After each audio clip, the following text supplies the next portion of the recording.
So I started yoga when I was 15, and Isabella was actually my first yoga teacher. I walked in the room and she was upside down doing some crazy pose.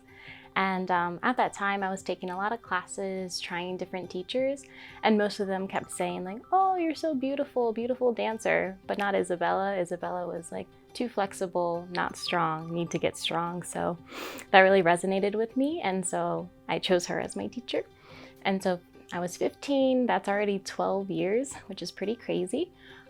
Practicing Ashtanga with Isabella at Heart and Soul Studio, probably the last 3 to 4 years, and went through my teacher training around that time 3 to 4 years ago. So now I teach yoga as well, and she's just a fantastic teacher. So I've been dancing since I was 3 and actually went to college and I got my BFA, Bachelor of Fine Arts in dance. And I always loved movement, and I appreciate the Ashtanga because it feels very similar to ballet and what we used to do at the ballet bar, and the ritual and routine behind it. So it was like a natural progression as I'm getting older to transition from a lot of dancing, very intense, into the yoga practice. There's just a lot of trust, I think. I wasn't the best student for many years since I was a teenager, and I was still trying to find myself. But she was always very patient with me, and even though she gives a lot of tough love, like she listens to what you say and how your body's doing, and I think she just has great intuition on when to push you a little bit more and when to pull back. And I'll say things like, "I can't take anymore, I can't do it," and she'll just gently say like, "Oh, sure you can, just a little bit." And she's always right. You know, I've never doubted her, so I have a lot of trust in any adjustments that she does, any poses she says, you know, "Give this a go," even if I don't think I'm ready. Yeah, she's just fantastic. Oh my gosh, Heart and Soul is amazing.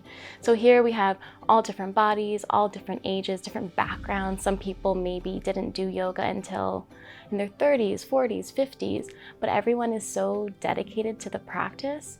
And that's really important to me, to be around like-minded people that work really hard, because when you come into the studio here, and sure, you might be doing your own practice, which looks very different from someone else, you know everyone's doing their best and they're here every day during the week when they sign up for class, and it's only been really a joy to get to know the people here. I'm super grateful. So there's times when I've cried during practice, or I just laugh, and it's such a journey. Whenever you come to your mat, you don't know what your body's going to do, what you're going to experience, but doing this practice with Isabella is really, I say it's like flossing my teeth, and it's flossing my body, because our everyday lifestyle habits, sitting down all day, just how we are as people now, it makes it really hard to be comfortable in our body because we're not sitting on the floor, you know, we're not moving as we should. So this is like flossing your teeth. It's just making sure your body can still do all the things it's supposed to do. It's really tough because when you get, I think, to a certain level as a practitioner, the ego can get involved, where you think, I can do all these amazing things, I'm amazing, right? So the yogi puts in the work, has the discipline, and maybe has that with the asanas, but maybe not. But they're still very humble about it, and they acknowledge that everything's changing.